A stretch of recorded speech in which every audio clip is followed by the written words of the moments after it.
సూర్యాపేట మండలం పిన్నాయిపాలెం గ్రామానికి సేవ చేయడమే తన ఆశయమని కాంగ్రెస్ సర్పంచ్ అభ్యర్థి చింత భవానీ మధు స్పష్టం చేశారు. గ్రామాన్ని అభివృద్ధి చేయడానికి అవసరమైతే ఉన్న ఎకరం పొలం అమ్మేందుకైనా తాను సిద్ధమేనని ఆమె సంచలన ప్రకటన చేశారు. సూర్యాపేట మండలం పిన్నాయిపాలెం గ్రామానికి సేవ చేయడమే తన ఆశయమని పంచ్ అభ్యర్థి చింత భవానీ మధు స్పష్టం చేశారు. గ్రామాన్ని అభివృద్ధి చేయడానికి అవసరమైతే ఉన్న ఎకరం పొలం అమ్మేందుకైనా తాను సిద్ధమేనని ఆమె సంచలన ప్రకటన చేశారు. ఒకసారి తనకు అవకాశం ఇచ్చి గెలిపిస్తే గ్రామాన్ని అన్ని రంగాల్లో అభివృద్ధి చేసి తెలంగాణ రాష్ట్రంలోనే ఆదర్శ గ్రామంగా తీర్చిదిద్దుతానని హామీ ఇచ్చారు. తనకు కేటాయించిన సీరియల్ నంబర్ 3 బ్యాలెట్ గుర్తు ఓటుపై ఓటు వేసి గెలిపించాలని కోరారు.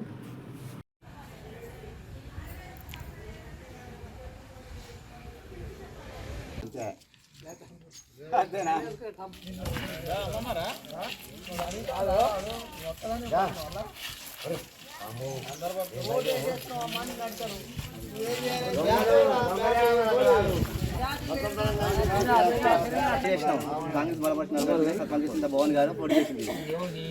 బ్యాట్ గుర్తు మనకు కాంగ్రెస్ పార్టీ చాలా ఉన్నది. ఆ సమస్య తీరుస్తాం ఫస్ట్ మనకు ఎలా ఉన్నాయి. ఇంకోటి మనం కంపెనీ వైపు కంప ఉంది, కంప మనం తొలగించినాం ముందుగానే. అంటే మరి ఫస్ట్ ఇప్పుడు కంప తొలగించినాం అంటే గెలిచినాక ఇంకా చాలా చేస్తాం. ఏదైనా కూడా మా సొంత నిధులతోటి చేయగలిగే శక్తి నాకు ఉన్నది. ఒకసారి కాంగ్రెస్ పార్టీ నుంచి సర్పంచ్గా పోటీ చేసినాం. కాంగ్రెస్ పార్టీ సూర్యాపేట జిల్లా సూర్యాపేట మండలం గ్రామం పిన్నేపాలెం కాంగ్రెస్ సర్పంచ్ అభ్యర్థిగా పోటీ చేస్తున్నాను. బ్యాట్ గుర్తు వచ్చింది. ఫస్ట్ గెలవంగానే ఇంద్రమ్మ ఇల్లులు పెడతాం. ఫస్ట్ వృద్ధాప్య పెన్షన్లు, రేషన్ కార్డులు, కోతులను పట్టిస్తాం.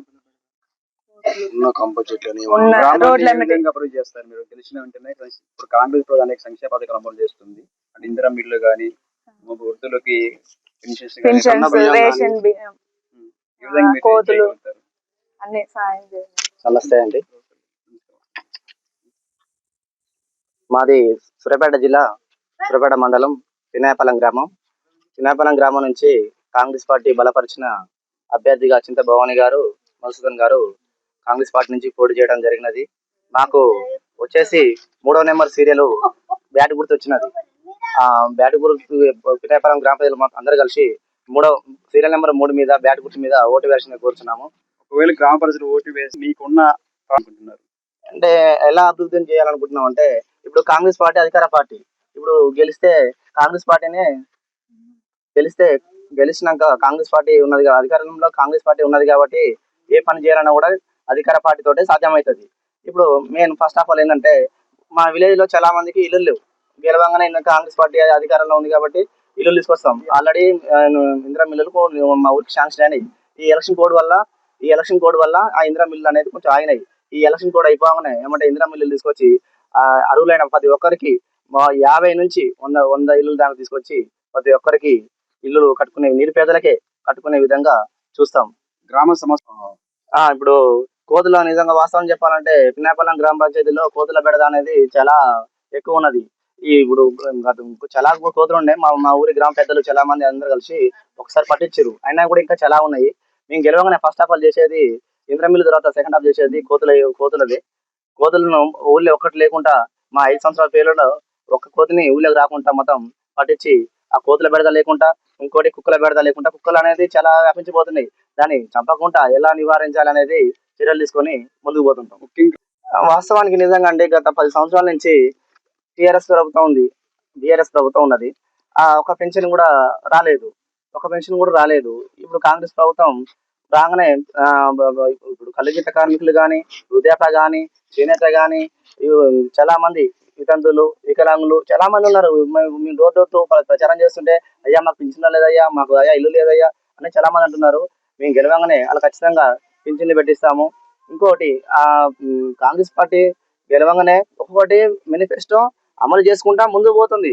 ఫస్ట్ గెలవంగానే ఆడోళ్ళకి ఫ్రీ బస్ పెట్టినది. దాని తర్వాత సన్న బియ్యం, రేషన్ కార్డు ప్రతి ఒక్కరికి. అసలు 10 సంవత్సరాల పేరు మీద ఒక్క రేషన్ కార్డు రాలేదు ఇంతవరకు. ఒక కాంగ్రెస్ ప్రభుత్వం రాగానే ఎంతమంది నిరుపేదలు ఉంటే అంతమందికి రేషన్ కార్డులు ఇచ్చేసింది. రేషన్ కార్డులు ఇచ్చి మళ్ళీ వాళ్ళకి సన్న బియ్యం ఇచ్చింది. అంటే ఇలాంటి అద్భుతమైన ప్రభుత్వం ఎక్కడ ఉంటదండి? ప్రతి ఒక్కరు సన్న బియ్యం తింటారు. ప్రతి ఒక్క నిరుపేదలు సన్న బియ్యం తింటారు. అసలు ఆ సన్న బియ్యం మన ఇంట్లో ఇంతకుముందు వండుకోవడానికి తినడానికి కూడా సరిగా బియ్యం లేకపోయేది. అంటే చాలా వరకు కొంతమందికి ఆ సన్న బియ్యం దొడ్డు బియ్యం తినలేకపోయేది. ఇంకొక విజ్ఞప్తి గ్రామ ప్రజల నుంచి మేము ఇక్కడ కొన్ని గ్రామీణ ఉన్న ప్రజలు కార్పొరేట్ హాస్పిటల్ వైద్యం చేయించుకున్న తర్వాత వాళ్ళకి బిల్స్ వస్తున్నాయి. ఆ సీఎం రాఫ్ ఏ విధంగా ముందుకెళ్లాలో వాళ్ళకి తెలియక తర్జన పడుతున్నారు. ఒకవేళ దాని గురించి మీరు ఇప్పుడు సీఎంఆర్ రిలీఫ్ ఫండ్ గురించి చాలా మంది హాస్పిటల్ పోతున్నారు, లక్షలు అనేది పే చేయడం జరుగుతున్నది. వాళ్ళకి స్పెషల్ ఆఫీసర్ పరిపాలన, దానివల్ల నిధులు వాళ్ళకు సరిగా వచ్చి రాకపోవడం వల్ల దాని లైట్స్ అనేది వేయట్లేదు. మేము రాగానే పెద్ద పెద్ద లైట్స్, ఎల్ఈడి లైట్స్ తీసుకొచ్చి ఊరికి ఏపీ కావాలన్న అభివృద్ధి తీసుకొచ్చి చేస్తాము. లైట్స్ సమస్య ఉన్నది, అక్కడ ప్లాట్లలో వాటర్ సమస్య ఉన్నది, డ్రైనేజ్ సమస్య ఉన్నది, ఇంకో సిసి రోడ్ల సమస్య ఉన్నది. చాలా ఉన్నాయి, ఒకటి రెండు కాదని చాలా ఉన్నాయి. ఊళ్ళో చాలా రకాలుగా ఉన్నాయి సమస్యలు. నేను ప్రతి ఇంటికి తిరుగుతా, కొడుకులు లెక్క, ఒక బిడ్డ లెక్క, తమ్ముడు లెక్క, మొత్తం తిరుగుకుంటే సమస్యలు తెలుసుకుంటా ఊర్లో నాకు నిత్యం సమస్యలు 1 year గెలిచినాక ఎంత మేనిఫెస్టో పెట్టాము. ఒక 25 అంశాలు దాకా ఉన్నాయి. 1 year సపరేట్ నిధులు తీసుకొచ్చి ఒక బీసీ కమిటీలు కట్టిద్దాం అనుకుంటున్నాము. తర్వాత గౌడ సంఘం కమిటీలు కట్టిద్దాం అనుకుంటున్నాము. యాదవ సంఘం కమిటీలు కట్టిద్దాం అనుకుంటున్నాము. స్కూల్లో చాలా పిల్లలు లేరు, అది దాన్ని చూస్తున్నాము. బలపడతాం అనుకుంటున్నాము. చాలా సమస్యలు ఉన్నాయి, అన్ని తీర్దామని చూస్తున్నాము. గ్రామంలో అనేక సమస్యలతోటి కొట్టుమిట్ట ఆడుతున్నది. గెలవంగానే అన్ని సమస్యలు తీరుస్తాను. అవసరమైతే నిధులు లేకపోతే నాకు నా పేరు మీద ఎకరం పొలం ఉన్నది. ఆ ఎకరం పొలం అమ్మైనా సరే ఊరి కోసం నేను సేవ చేస్తాను. నేను సేవకుని నాయకుని కాదు, ఒక జీతగాని. నేను నా ఎకరం పొలం అమ్మైనా సరే నేను ఊరి కోసం నేను ఏవైతే మేనిఫెస్టో పెడుతున్నానో అన్ని తీరుస్తాను. నేను లోకల్గా ఉండే నాయకుని. నేను ప్రతి ఒక్క బజారుకు పోతే ఏ సమస్య ఉన్నది నాకు అన్ని తెలుసు. ప్రతి ఒక్క ఇంటికి ఏ సమస్య ఉన్నది నాకు తెలుసు. అన్ని సమస్యలు తెలుసుకొని వాళ్ళకి ఏం కావాలి ఏమొద్దు అని తెలుసుకొని ప్రతి ఒక్కటి చేసే విధంగా నేను నిధులు తీసుకొని, సపరేట్ నిధులు తీసుకొని వస్తాను. అవసరమైతే నిధులు రాకపోతే